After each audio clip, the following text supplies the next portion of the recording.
How are you, sir? Good. It's good to see you. You too. Doing well? You remember Gleason? Yes, of course.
How are you, sir? Good. It's good to see you. You too. Doing well? You remember Gleason? Yes, of course.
always get worried that it's gonna like have issues.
meeting of the Tyler ISD Board of Trustees was previously called to order. The presence of a quorum has been established.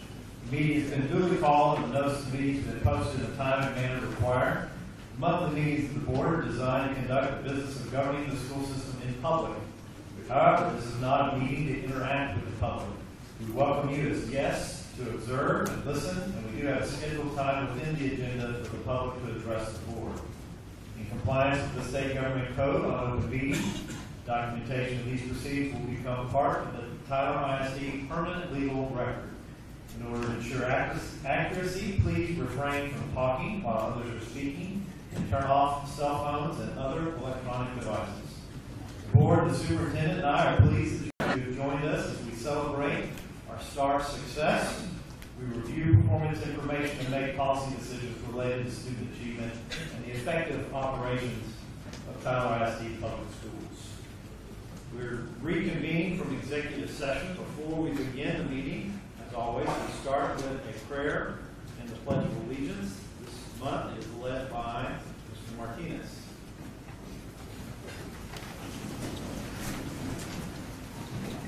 Let's pray. Dear Heavenly Father, we come to you today asking for your guidance, wisdom, and support.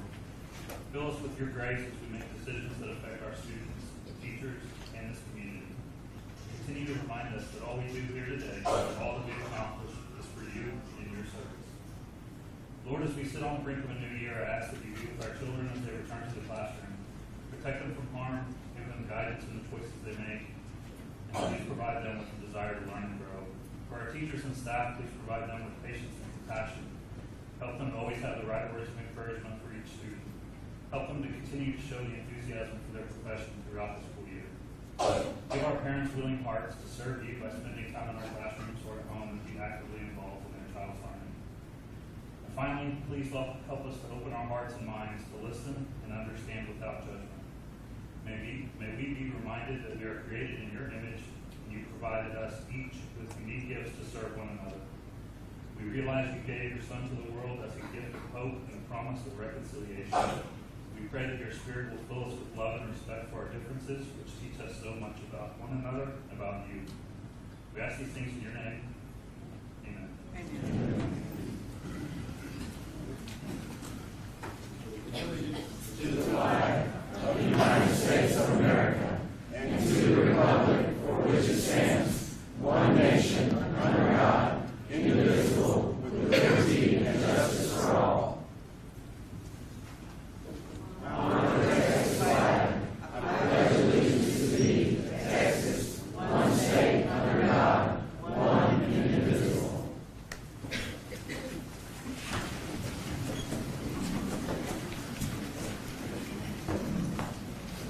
We have two action items coming out of executive session. The first is item A, the hiring of a director of bilingual and ESL. Dr. Proctor. We have promoted Mina Narano to John Tyler as Dean of Instruction. We're excited about that and the influence that she's going to make there. She did a great job leading our bilingual program. We now have in front of you a recommendation to replace that position with Anna Maria Lima. Do I have a motion? Mr. President, I move that we approve the administration's recommendation to hire Anna Maria Seguin for Director of Bilingual Youth. We ask Dr. Do I have a second for the motion? Okay, all in favor, say aye. Aye. Opposed? Motion carries.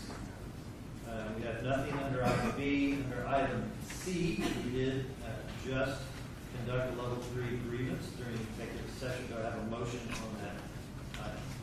President Hager, I move that we uphold the level 2,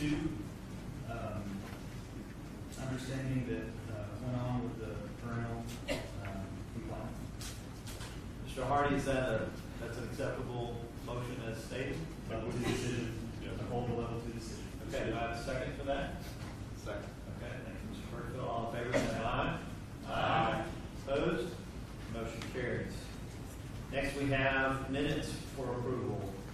Any comments or corrections on minutes? Reverend Hager, make a motion to approve the minutes of July 10th and July 27th of 2017.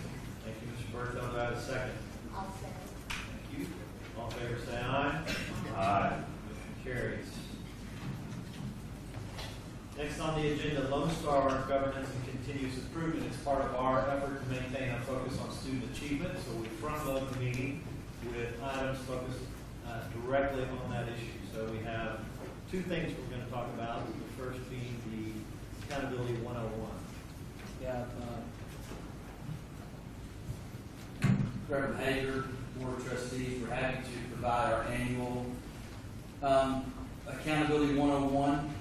As Mr. Sanchez, Dr. Curitan, and Dr. Hanson make their way to the front table to give you the presentation, as you stated earlier, it is our purpose to have this as the very first thing that we do at our board meetings. It does take our precedence as we are trying to focus on successful student outcomes. Very happy to report to the public and widely reported. Thank you, Corey.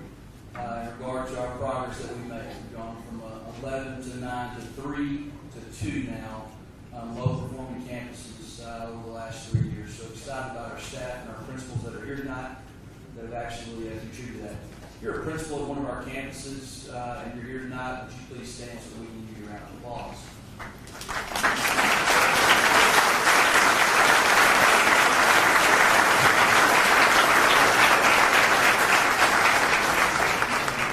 Okay, I want to turn the presentation over to Dr. Curitan, who is our Director of Assessment and Data Analysis. I don't know what your official title is, but somewhere around there.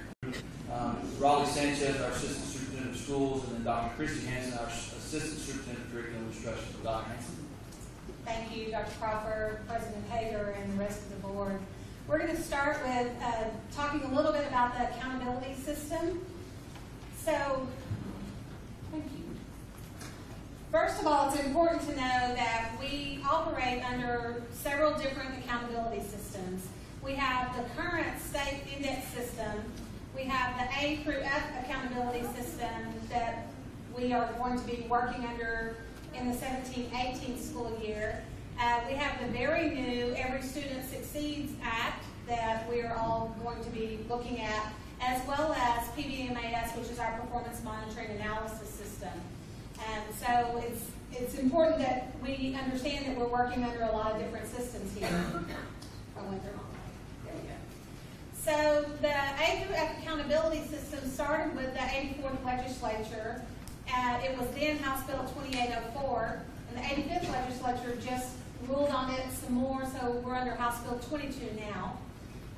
The accountability scores that we're going to share with you tonight came under the 16-17 index system. And then the ESSA is our new, it's replaced No Child Left Behind. It's our new federal system.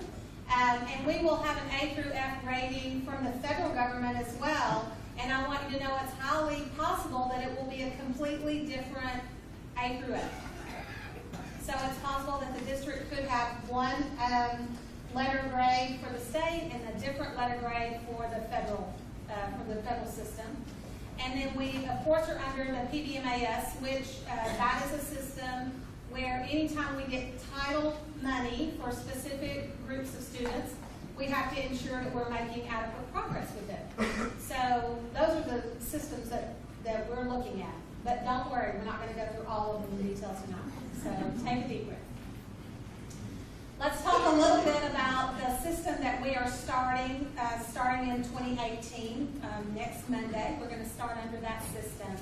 And one of the things you need to know is I'm terrible at sports metaphors. So Dr. Curitan put this in here. I'm not sure I can even explain it, but I'm going to go for it. Basically, we're going to start the game. We think that when we hit a home run, we've got it all measured out and we know what it's going to be, but it's possible in April or May we'll get new rules and that home run really was a foul ball.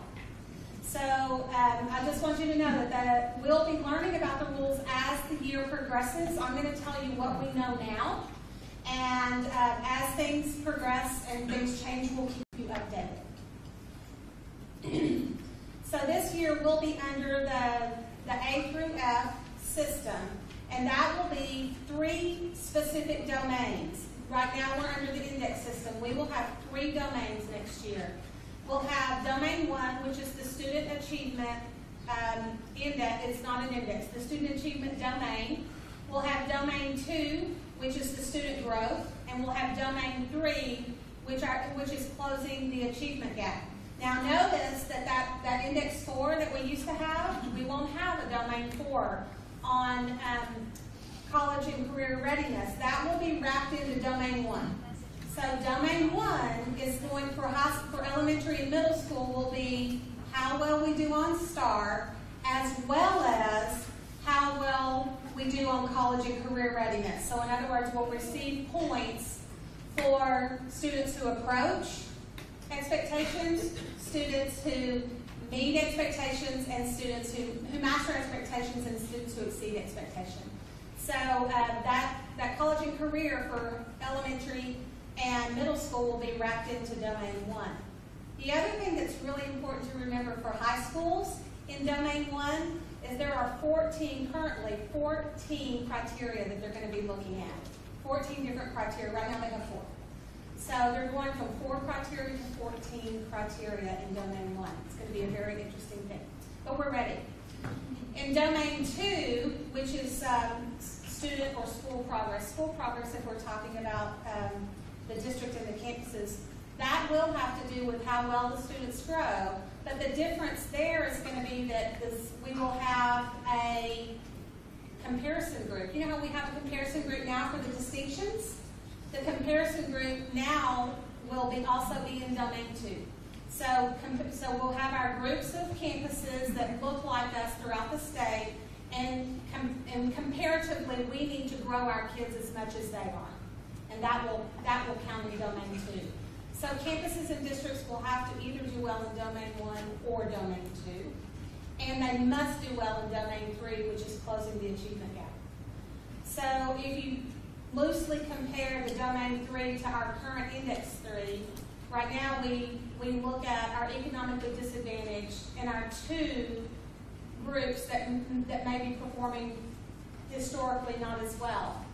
Next year they will look at all of the subpops, including our special education students who are 1 year released, our students who are migrant workers, they're migrant students. So there are a lot of different criteria we'll be looking at in domain 3.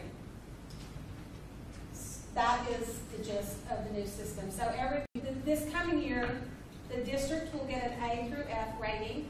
The campuses will not. The campuses will get either the MET standard or improvement required.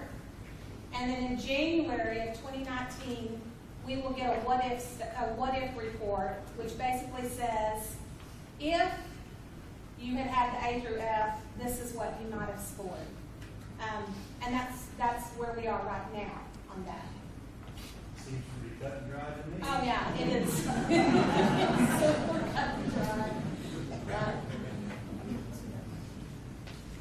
So we're starting a game. Starting the game, the rules, if history is an indicator, are likely to change from what we receive today.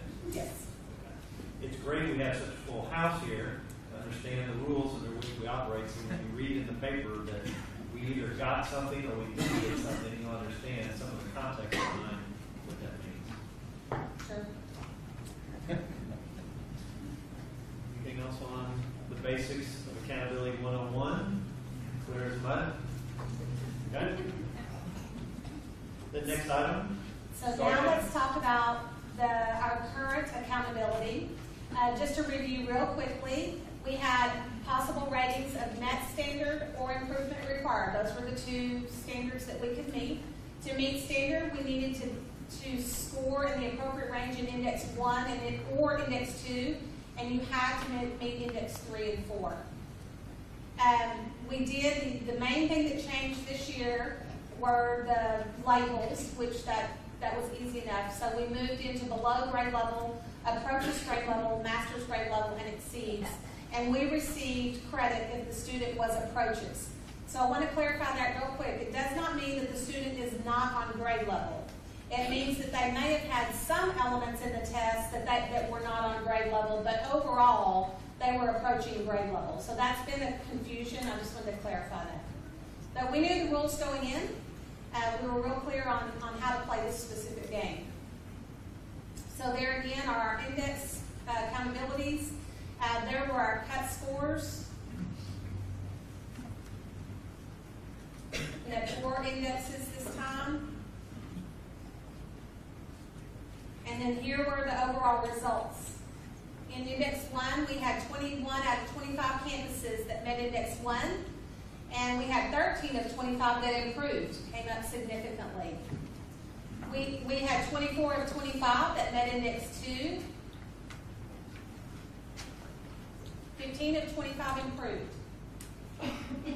We had 23 of 25 that met Index 3. 15 of 25 improved, and 24 of 25, we're very proud of that one, and 21 of 25 improved.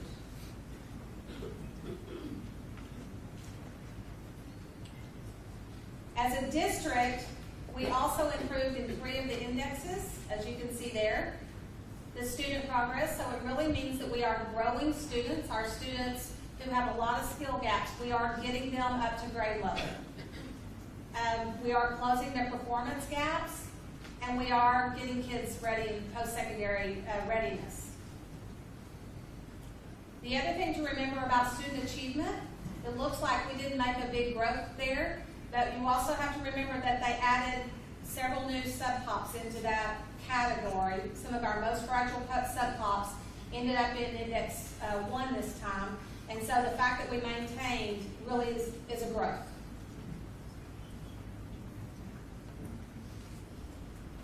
So there are our accountability results. Both high schools met all 4 indices. In middle school, we had 4 of the 6 middle schools met all 4 indices. 1 school met 3 indices, and 1 school only met 1 indices. In the elementary schools, we had 15 of 17 elementary schools meet all 4 indices. 1 school met 3 indices, and 1 school met only 1 index. So we do have 2 campuses that are identified as improvement required this year. That would be Austin Elementary and Dogan Middle School. We did get Griffin Elementary that came out, and Jones Elementary came out of improvement required, so we are very proud of that.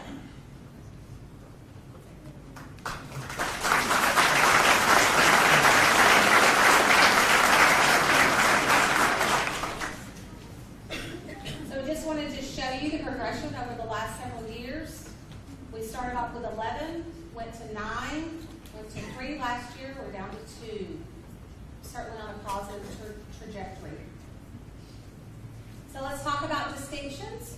For elementary campuses, they had to have 50% of the distinctions indicators in the top quartile. And again, this was a 40 campus comparison group. So obviously the subject science, math, ELAR, they had to have it the top 25% of closing the performance gap, post-secondary readiness, and top 25% in student progress. Dr. Hanson, could you just unpack what one of these comparison groups looks like? Sure. So everybody can kind of understand, because I know that it took me a while to kind of wrap my head around who all was in these comparison groups, because I know they're made up of schools from all over the state. Right. So what they do is they take all of the schools throughout the state, and they find campuses that look similar to the campus that we're being compared to. So they need to have a similar population of English language learners, similar population of economically disadvantaged, similar demographics related to racial ethnicity, similar demographics related to special education population, and similar staff number. They also have to have a similar structure as far as pre-K through 5 or K through 5. So they don't compare, they wouldn't compare Rice Elementary to pre-K through 2. So a school like Rice, who might be one of the higher performing schools in Tyler ISD, might not receive a distinction from the state because they're in a more competitive quartile. A school like Rice would be, and I don't know, I'd have to look at their group, but they might have a Lake Highlands or an Allen school or a Frisco school. So exactly, they literally take a matrix and find a school that looks similar. Okay.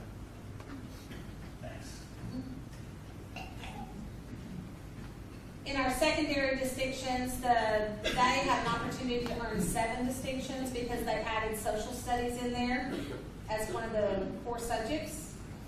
Middle school had to have 50% of the distinction indicators, and high schools have to have 33%. So here are the results. We had 9 elementary schools receive 17 distinctions. And we had 3 secondary schools receive 8 distinctions. And there are the results.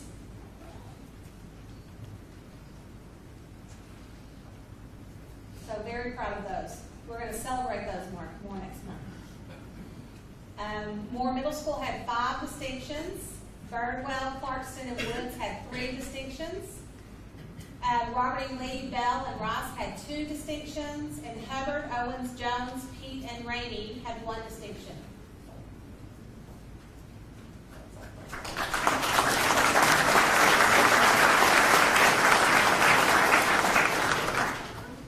Before you go on this next slide, Dr. Stewart and Nurse Sanchez, maybe you could speak to the public on the influence of the comparison group and how it pertains to free and reduced lunch and attendance.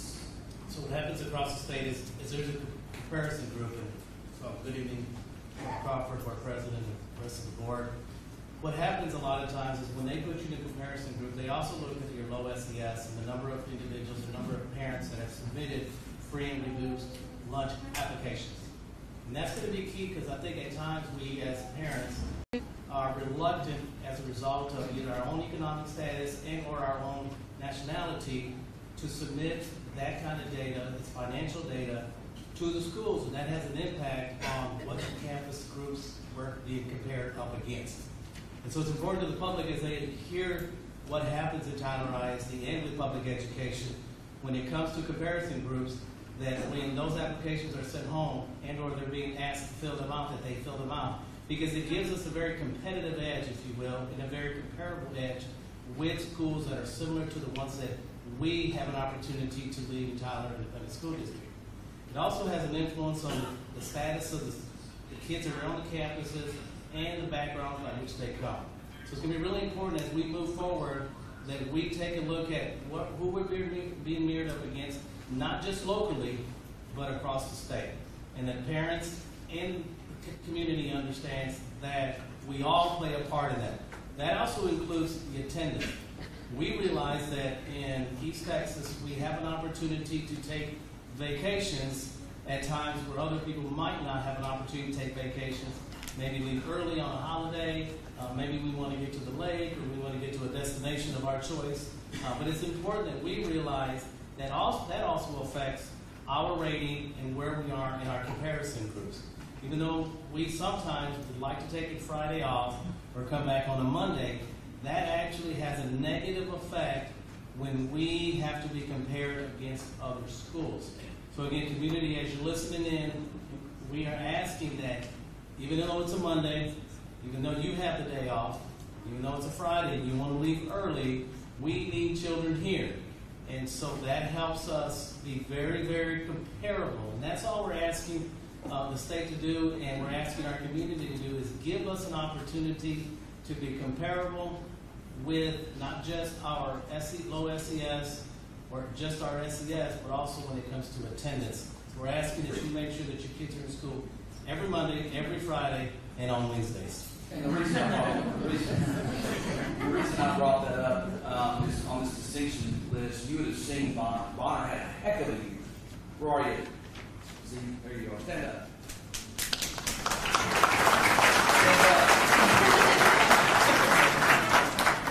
I get that wrong.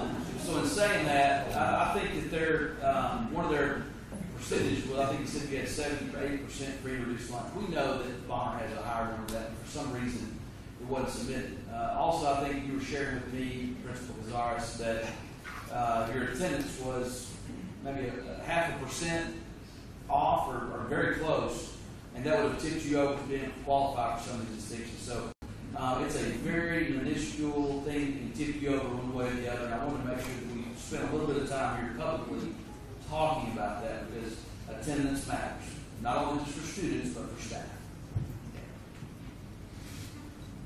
Mr. Sanchez, do you have an estimate or a sense for the magnitude of underreporting of low SES? Are we talking about 5% district-wide? Are we talking about 15% district-wide? Yeah. So is there a way to know that? If we go on what we see and what we believe versus what is the data shows us, it's anywhere from 15 to 20%. And that would really significantly make a difference on the number of distinctions that our district would receive. And so what happens is that maybe tomorrow or the day after, they're going to post the distinctions. And our community is only going to see the numbers. But they're not going to understand that somewhere, if we would have had anywhere from even 10 to 15% increase in the number of applications that were submitted, and or the additional attendance where kids would have been in school, even though they might not have felt not too good, but if they would have been to school and they would have been seen by a nurse, the nurse could have done what it is that they're hired to do, then those distinctions would have significantly increased. But without having the raw data, because they don't turn in the applications, and we don't know exactly why they stay home, but we do have conversations with parents where they say, well, their stomach hurt just a little bit. Or, you know, we just wanted to get out of town early. And we have to understand, and I know we keep driving that point home, but it's important because it's important to our district that we become a school or a district of distinctions where we can compare ourselves up against anybody, regardless of where they are in the state, and compete. Because that's what our industry is asking us to do. That's what our business sectors is asking us to do. But more importantly, that's what our parents are asking us to do. And so we need the help of the parents at the same time. One last comment there. Obviously, there are benefits to the families, to the students as well for filing for those benefits. We're focusing on the benefits of the school district. It does result in significant reduced costs for families in Tyler if they do go ahead. Right. Because what happens a lot of times, we believe that submitting a free and reduced lunch application automatically puts us in a category financially where we consider low SES. But at times, it may be a lunch or a breakfast at a reduced cost. We know we feed our kids breakfast, but the lunch might be at a reduced cost. Lunch may be free. As you know, we serve our kids breakfast free. So it's about the lunch and being able to, if you remember, our food services departments delivered over 2 million breakfasts last year. And over 2 million lunches and 1 million breakfasts. Okay? Or the other way around. That's 3 million food opportunities kids had to eat between the two. That's significant because a lot of times that may be the only meal children get to eat in that week. So we have to play our part. The entire community needs to play their part in that. And for all you guys out there who aren't familiar with acronyms, just like I wasn't when I jumped on this thing, SES stands for socioeconomic status. So lower socioeconomic status is what they're referring to. Any other questions for Dr. Hanson? Comments? Go ahead and just run through this little slide right here, Doc. Okay, so Tyler ISD improved in 3 of the 4 accountability indices. The number of schools that met standard increased from 22 in 2016 to 23 in 2017, with 21 campuses meeting all 4 accountability indices. That's really huge. The number of distinctions from 16 in 2016 to 17 in 2017 for elementary. Campuses obtained distinctions in 6 of the 7 possible categories. And then, of course, we know the 2018 accountability is going to be a new system, and we're going to be learning the rules as we go along. Questions? Comments? When I was in sales a long time ago, we had a saying called "Whiffle, what's in it for me?" And as a sales rep, it then quickly became "What have you done for me lately?"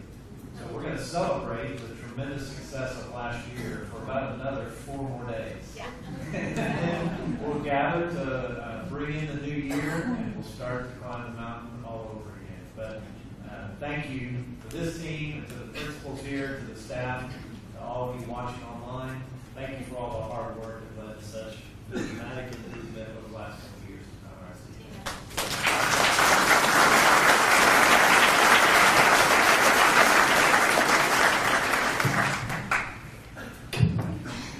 Next is special special recognitions.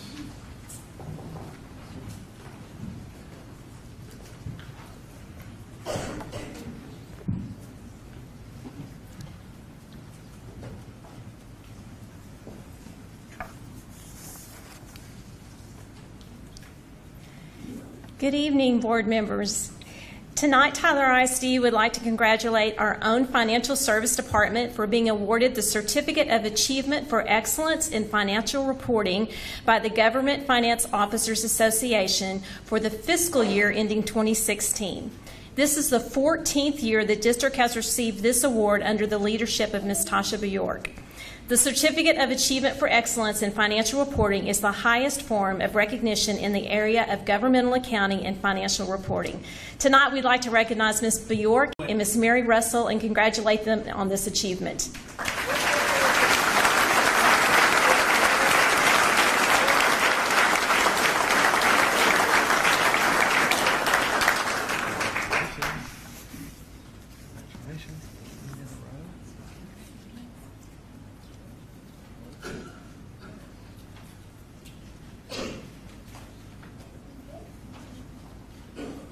And that concludes our recognitions. Thank you.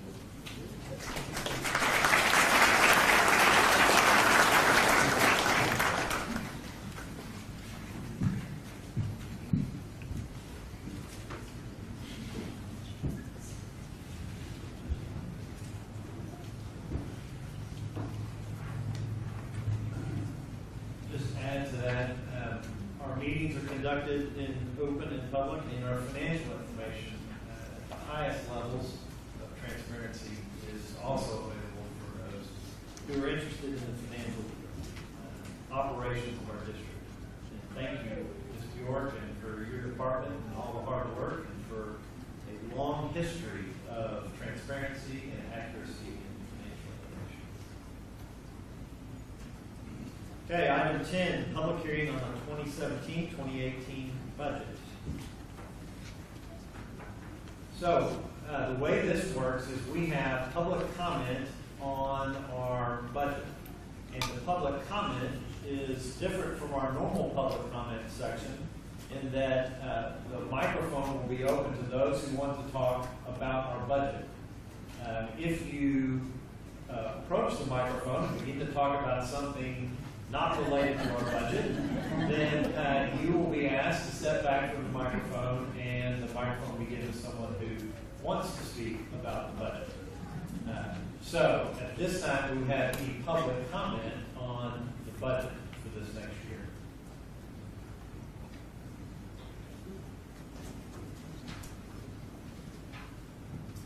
Please approach the microphone, identify yourself, and where you're from. Keith Hilliard, right here in Tyler. I have a question on, basically you're talking about the free breakfast and lunch. I'd like to know what percentage of the students in TISD receive those, and how many do you think more would receive it if they filled out the paperwork, and where did the money come from for those items? I saw in the budget that security was budgeted like $25,000 and it actually was $30,000. It looked like there might have been a loss in that category. So if anybody could clarify that, that'd be great. Ms. Bjork, you need to come to the microphone, please.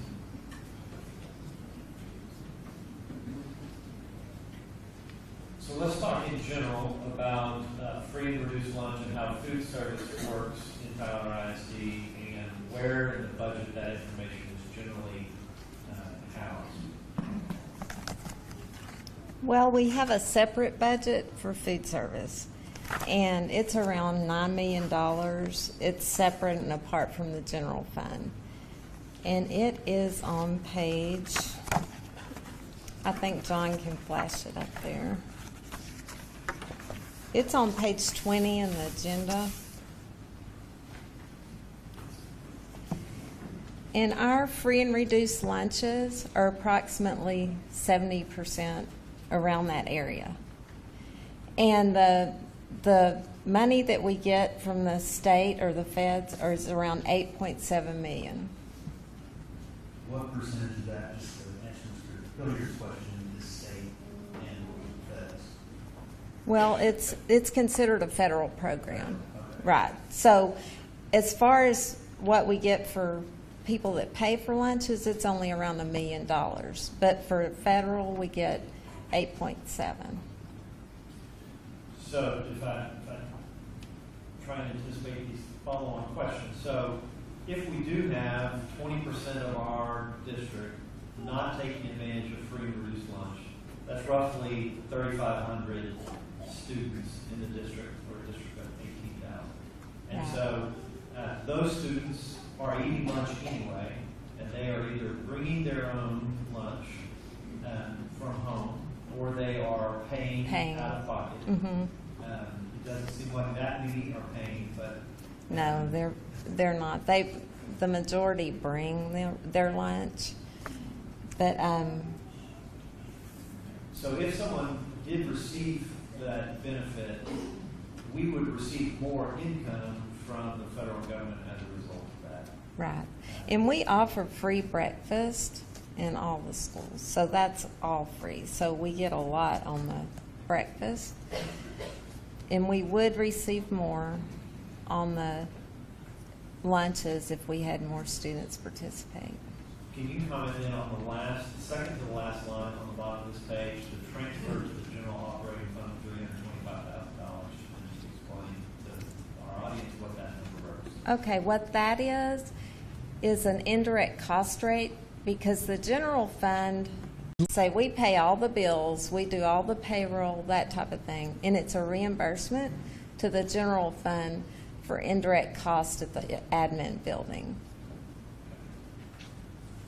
In most districts, that does not happen, but our food service department's profitable, so they have the ability to pay that indirect cost back to us. So this is a break-even budget last year off the top of your head? Well, they sometimes do capital projects. They have fund balance of around $1 million. And they will help participate in the bond also with the kitchens. They have done that in the past and will continue. 75% of our students qualify for free reduced lunch. That's our economic status. Trying to figure out, Mr. Hilliard, what he was asking was, what do we anticipate or not filling this out? That's a pretty tough number to guesstimate. 75% fluctuates on the actual rate of how many students actually fill out that free reduced paperwork from year to year. And we think there's probably more. Any other public comment on the budget? Thank you.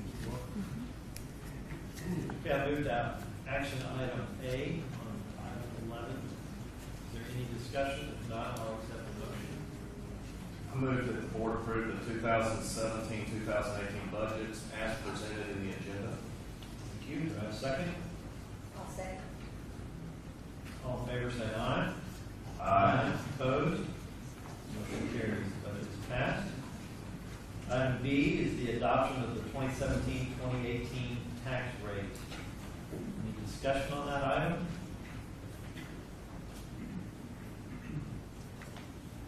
Just a comment that this does include the successful referendum of May 6th of this last spring, with a 3-cent increase on the tax rate on the interest and sinking side of our budget.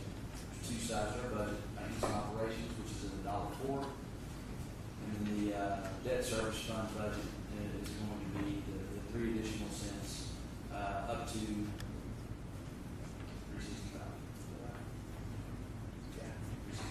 And the $1.04 is unchanged since a very long time ago.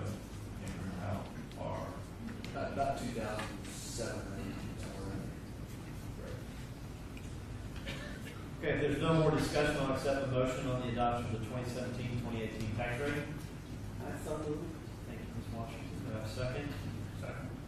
Mr. Martinez, all in favor say aye. Aye. Opposed? Motion carries.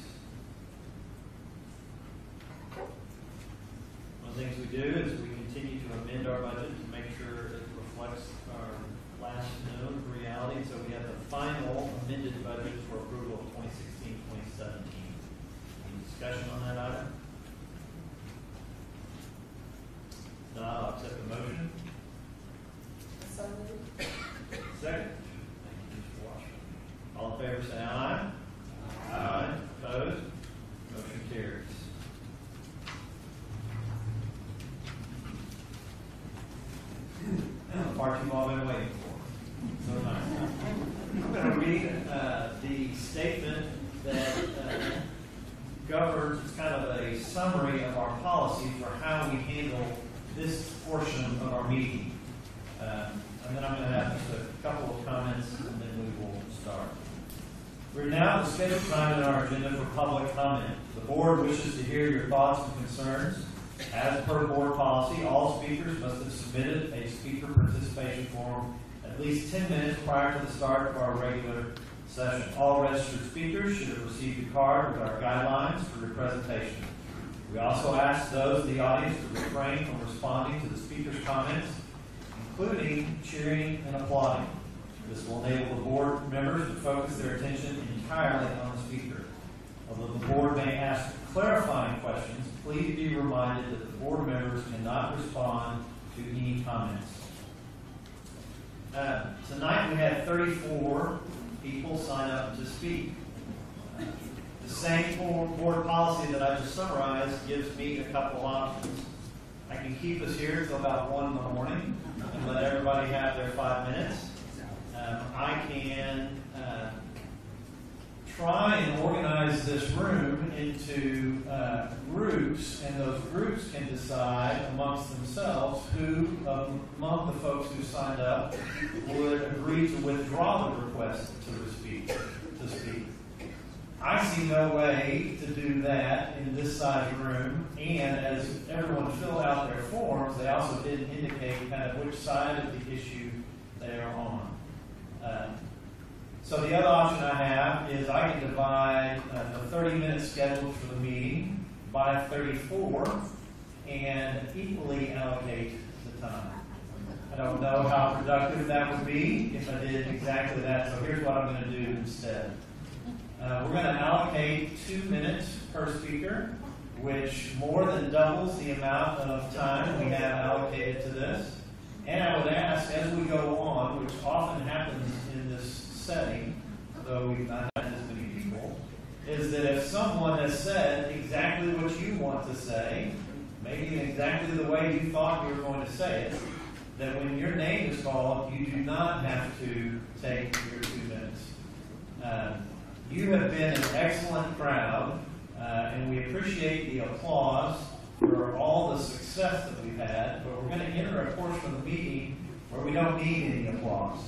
We're going to try and get through this in a very orderly way, and I hope you can express your sentiments in the 2 minutes. Let me editorialize just briefly. We've seen lots of examples of communities who deal with this issue very poorly. And we all live in Tyler, Texas, because we believe it's a special place. And so as we embark on this conversation, although it's going to be a one-sided conversation tonight where we hear from you, my hope and prayer is that we can do it in a way that is respectful, that is a way of, that builds up each other in our community instead of tearing us down or tearing apart. And so you who are registered to speak tonight get the first chance to do that in a public forum. So, with that being said, 2 minutes, and I will, I'm going to be fairly ruthless in cutting you off at 2 minutes, or 2 minutes can become 4 minutes, and it will become a very late night for us. So, I will give you a high sign when you have about 15 seconds to go, and then please wrap that up as close to 2 minutes as possible. So the first public speaker is Mr. Nick Pacina.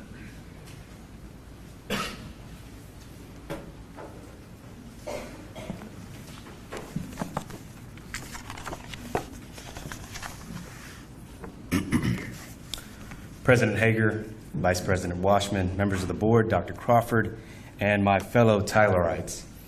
I respectfully request the board take the name change of Robert E. Lee High School under consideration in the very near future. There is never a wrong time to do the right thing. There is never a wrong time to do the right thing. My name is Nick Pacina. I'm a local attorney, and I love Tyler, Texas. I stand before you today not as a Tyler native and not as a product of Tyler ISD, but as a citizen who believes in the future of this community. I believe in the strength and unity of our city. We recently saw a desegregation order lifted. we came together to the tune of 83% to pass a historic bond for remodeling John Tyler and practically reconstructing Lee. And it's time to take a step that is almost 60 years in the making, and we have an opportunity for a new beginning. While we're moving in this right direction, that hasn't always been the case. Recent national events have reminded us of a notorious past, a history which we have tried to remove ourselves. Unfortunately, Tyler has had a history of putting things off until courts order us to change. We have a major opportunity before us to do the right thing because we have decided it should happen. Changing the name of Robert E. Lee High School is long overdue, and we have an opportunity to start fresh, a new school, a new name. This isn't about external forces or outsiders dictating our local destiny, but this is about our future students, our current students, and our alumni. The name does not make the high school, the people do. And I experienced this up close when I coached the first ever Tyler ISD mock trial team with students from both high schools. I saw them grow together and work together for a common goal. Those students were 6 African American students and 4 Hispanic students. And I reflected on those 10 students before I came here tonight. Now, Robert E. Lee himself opposed Confederate monuments because he thought it would keep open the sores of war, which he thought should be confined to oblivion. This isn't a black issue or white issue. Anyway, there's never a wrong time to do the right thing, and I appreciate your time. Thank you. Mr. Ron Gleason? And as a way to speed this up, I'll go ahead and call the next speaker up, and if you can sit someplace close to the front. Looks like Corey's not sitting in his chair. We have an open seat right there, and that would be Mr. Bobby Curtis. If you could come to the front, that way we'll keep this moving as quickly as possible. Mr. Gleason. My thanks to all of you for the time. For the past 20 years, I've worked with Faulkner scholars who were leaving TISD and other nearby school districts to seek college degrees. We awarded over 750 students these scholarships. Most of them were the first in their families to go to college, and all were either African American or Hispanic. They were not privileged by birth or by wealth, but they were smart. These students and their families gave me a remarkable education. As we worked together and gained trust in one another, I learned just how differently they saw some parts of our culture and our history. Their teaching has made me better, and I believe every one of us would benefit from listening more carefully to neighbors who have long been ignored, especially in this matter. Changing the name of Robert E. Lee won't change history, because history resides in books and documentaries, and to a lesser extent in popular culture. Naming public facilities isn't history. It is instead a symbolic way to honor a person or an event. Who or what we honor is a message we send to the future. I urge members of the school board to rename Robert E. Lee High School and invest that honor in another more universally positive figure for our children and for our city. Thank you. Thank you. Mr. Curtis? And Angela Smallwood. I'm going to turn some time back to you. I'm not a public speaker, but I am a concerned citizen. I was in the first class that went all the way through Robert E. Lee. Never really gave Robert E. Lee that much thought that it was that important, but apparently it is. Appreciate someone from out of our city coming in and starting this furor up. If we change the name of Robert E. Lee, we've also got to change the name of John Tyler. I'm going to leave these with all of you learned people, but Robert E. Lee was a famous general. He was a famous general in the U.S. and then became in the South. They were defeated, and he went back and did great work for his country, which he loved his country. And the National Cemetery is on his plantation. He loved his country, and, you know,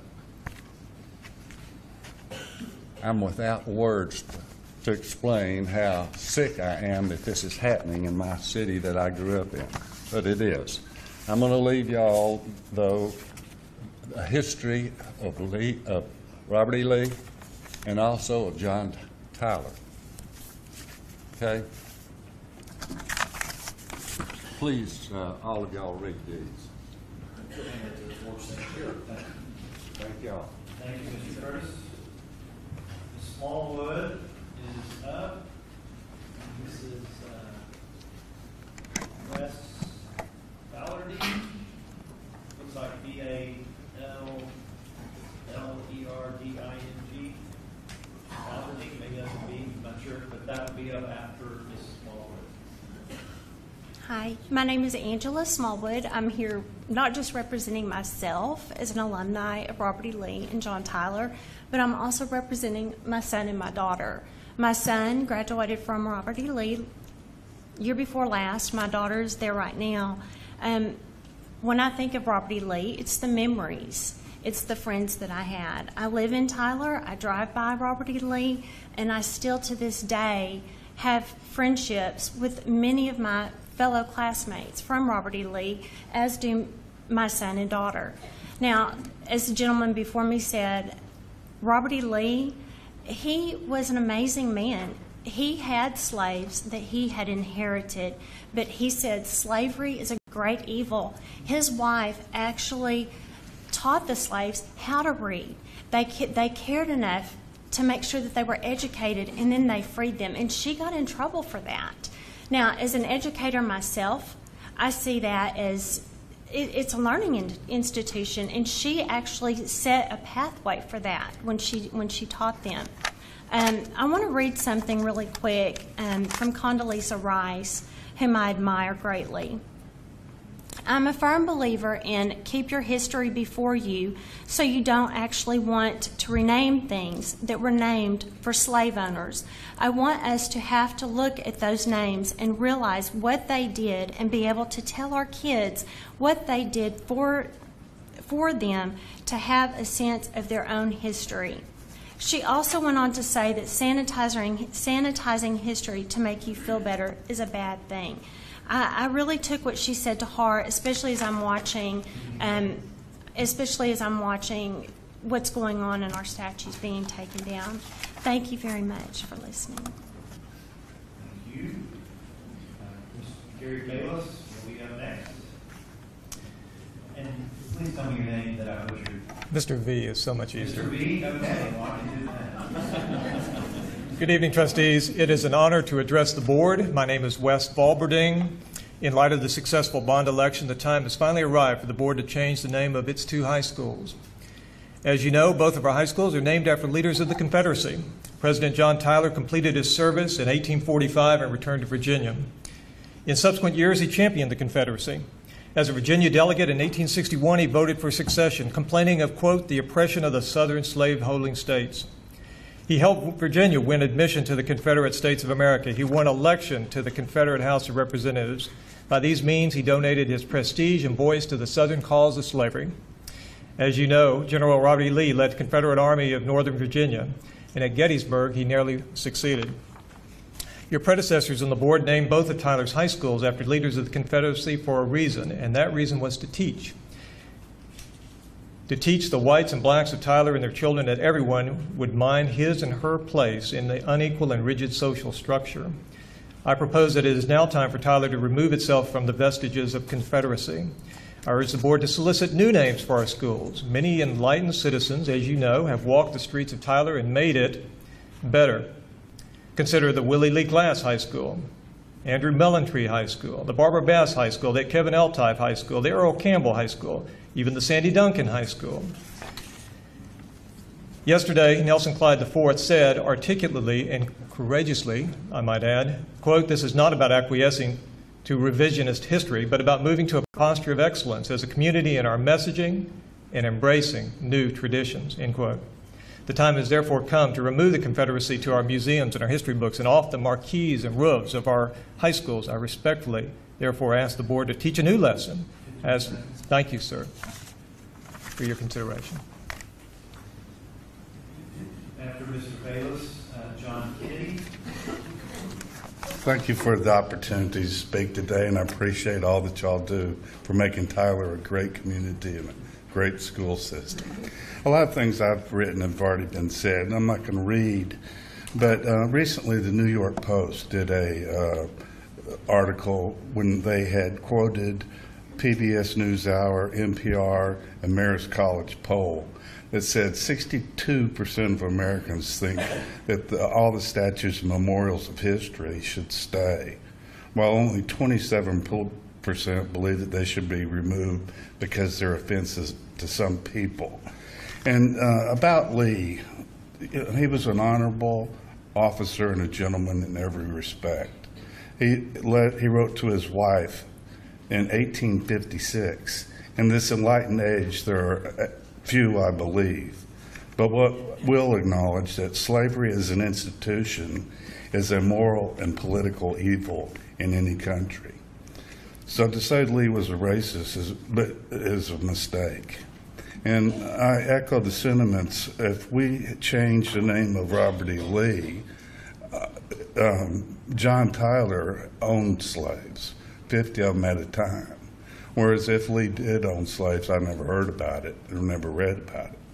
So, but he had an illustrious career, starting as being first in his class at West Point, and he was in the Mexican-American War where he became a hero. And then Lincoln wanted him to be field commander of the Northern forces. But Lee denied when Virginia succeeded and went on about to do what he did and ended up as the president of Washington and Lee College. So in my opinion, he's an honorable man, and the name should stay the same. Thank you.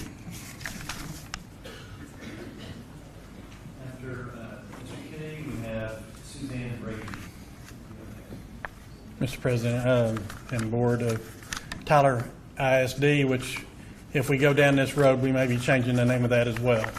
Because the history that I've studied, George Washington had slaves and just about every one of our forefathers. So we're going to go down a road, and I believe there's a bigger agenda, and that's a sad thing in this country today, that we have an agenda, to me, a liberal agenda of taking every opportunity and seizing every opportunity in order to wipe away the Anglo-Saxon, anything to do with the history. George Washington has already been brought up. Tyler newspaper, change the name of that. We can just keep going because this is just a start. You want to talk about Robert E. Lee? You be the man facing Lincoln, and as you face Lincoln, you're told that you're going to go against your own state. Are you going to go ahead and defend your state of Virginia, or are you going to go ahead and defend the United States? And he had to make a choice. The man made a choice. Unfortunately, we've also have the other, which makes me mad that we have the KKK and everybody, because all they do is take and make the situation worse. Because I don't believe in slavery. I don't know anybody in here that does. I deplore racism. I'm a graduate of Robert E. Lee High School. I think it's a sad day in our country that we have people that are so offended by a name of a school that we're going to riot, and that's next here in Tyler, Texas, I guess. At least we're doing it the right way here. But that we're going to do those things to get our way. And that's a sad day in this country. And a sad day in Tyler, Texas, which may lose its name in 20 years. Where are we going to stand up to that? Thank you. Thank you. Suzanne Brady. And then Craig Gibson will be up next. Board, thank you for hearing me today. My name is Suzanne Brawley. I only know one of you personally. And that person was in my history classroom for a time. I do want to say one thing, and a lot of people have said what I've already said. I'm a history person. But one thing that I don't think has been said, or at least I didn't hear it, was that Robert E. Lee freed his slaves and John Tyler kept his until he died. John Tyler had always been against secession. But once it occurred, he was elected to the Confederate government and gave Robert E. Lee orders, or would have had he not died. So if we're going to change Robert E. Lee, let's change John Tyler. Thank you. Thank you. I want to thank the board for taking the time to listen to the public here. My name is Craig Gibson. Just a couple of comments real quick. There was a young man who was born in the hill country and went down to the valley and became a school teacher for a couple of years and saw a bunch of Hispanic students, poor students down in the valley. He ended up becoming a United States Senator and became our president, Lyndon Baines Johnson. And in 1964, when he was encouraged to pass the Civil Rights Act, he famously remarked that we're going to lose the South for a generation, the Democrats, and they did. I say that because sometimes events fall into place in history, and how we react to them tells us a lot about who we are and where we're going and where we've been.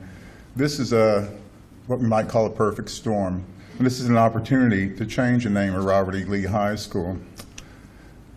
Doing the popular thing sometimes isn't always right. And doing the right thing isn't always popular. I encourage the board to seriously consider changing the name of Robert E. Lee High School. Do the right thing. Thank you. Thank you. Joan Ruckwicki. And then next up would be Marcia Daughtry.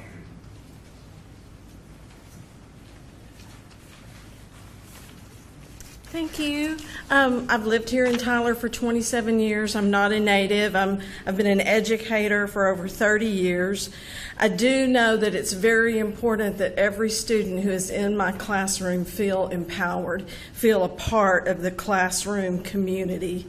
My only child graduated from Lee in 2011. He had great experiences at Andy Woods and Moore Middle School, but it was a little dicier at Lee, and he would come home and he would talk to me about the tension. I attended Jefferson Davis Elementary School in Dallas from 1968 to 1973. I had a good experience there. Not so much later when I was going to school in Dallas and we were under desegregation orders. In 1999, the Oak Cliff community came forward and asked to change the name of Jefferson Davis Elementary School. And I would like to think that they did it well. It's still not Jeff Davis Elementary. When I look back at my experience, I went to Jeff Davis, and I always will have gone there. And my son will always be a Lee graduate. You guys who grew up here, you'll be Lee graduates, John Tyler graduates. Some of you know people who went to Tyler High School. And so the city survived that change as well. Lee was built in the late 1950s, not so much in celebration of the Confederacy, but perhaps as a statement to a woman named Rosa Parks, who was arrested for not giving up her bus seat. This is a great opportunity. I urge you to take this opportunity in hand and rename the schools, especially Robert E. Lee, but in listening today, perhaps John Tyler as well. Next is Marcia Daughtry, and after that, Karen Wilkerson. Hello, thank you for having us tonight. My name is Marcia Daughtry. I am in favor of retaining the name of the Robert E. Lee High School. The Lee family made considerable contributions to establishing this country and the state of Texas. They were original Virginia colonists in the 1600s. Lee's father served with General Washington in the Revolutionary War, even delivered the eulogy at President Washington's funeral. Robert E. Lee served with distinction along with Ulysses S. Grant in the Mexican-American War. Lee served the 2nd Cavalry, protecting early Texas settlers from Indian attacks. Robert E. Lee, as well as other heroes, represent American virtues: duty, valor, and sacrifice. They transcend race, color, and political ideology. I ask the question, why are we allowing outside groups to politically agitate the stable community? Changing names of buildings and tearing down statues is all a means to a Marxist end. The intention is to transform America by transforming our history. I say, let the name Lee remain on our schools. Don't let extremists on either side destroy the virtues the name stands for. Thank you very much. Thank you. After Ms. Wilkerson,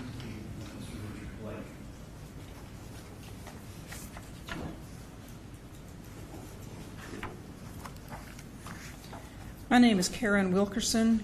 I'm a resident of Tyler and a taxpayer here. I appreciate the time from the school board and staffers and from all the others assembled here tonight. I'm a graduate and a proud one of Robert E. Lee High School, class of '68. I was a student there when the school had that big flag, sang those songs, fired that cannon, and celebrated all the pomp and that accompanied all those symbols. Perhaps I was naive, and looking back, I am sure that I was, in thinking that what we celebrated was part of some heralded past, steeped in what we were all taught was the cultural heritage of the South and its faded but not forgotten glory. Since those days, I have reflected often on what it must be like for students who attend my alma mater now. They likely cannot comprehend what my years at Lee were like almost 50 years ago. It was a time of great innocence combined with enormous upheaval. There were bad feelings, but many of them seemed to fade in time. The events in Charlottesville 10 days ago have made it painfully clear that those feelings still persist with some factions in our nation. We remain saddled with the ghost of a past which haunts us still, wielded like a weapon in the hearts and hands of those who would choose not to move forward, instead clinging to the shreds of a bygone era romanticized, its horrors minimized, and its honors tarnished. Over time, the real truth about the Old South has been revealed, and while it is not pretty, we must see it for what it is. When I go to my class reunions now, I wince when I see those names and symbols everywhere, on invitations, on name tags, on cocktail napkins, and the little flags on toothpicks poked into hors d'oeuvres and cupcakes. Thank you. Mr. Blake, followed by Mr. Steve Graham. Thank you. About half of mine has already been X'd out because it's already been said. But I believe I agree with one gentleman who said, or the lady that said, the issue here, I believe, is that with the tearing down of statues, removing headstones, changing building names, is a behind-the-scenes orchestrated attempt to divide the people of this country, pitting black versus white, rich versus poor, gay versus straight, conservative versus liberal, and so on and so forth. I believe it was Jesus that said, "Every kingdom divided against itself is brought to destruction. Every city or house divided against itself will not stand." It would be wise for us to heed these words. We already mentioned what John Tyler did with slavery, what Robert E. Lee may or may not have done. George Washington owned slaves. I would add Thomas Jefferson, a major contributor to the Constitution, owned slaves. Abraham Lincoln, who everybody thinks was one of our greatest presidents, once considered rounding up all the black slaves and shipping them to Liberia. So should we tear down every single monument and remove them from the face of our currency? Where will it end? Now I even hear that in Virginia, there's a group that wants to remove a Confederate statue and replace it with a rapper by the name of Missy Elliott, who I admit I've never heard of. When will enough be enough? Probably never. There will always be people who will do or say things that will be offensive to someone. What will be the outcome of this and other largely symbolic erasures of history? Will students at Robert E. Lee be better students? Will Tyler then automatically become a better place to live? Will bigoted, racist people suddenly become more racially tolerant? I say the answer to that is no. History is what it is.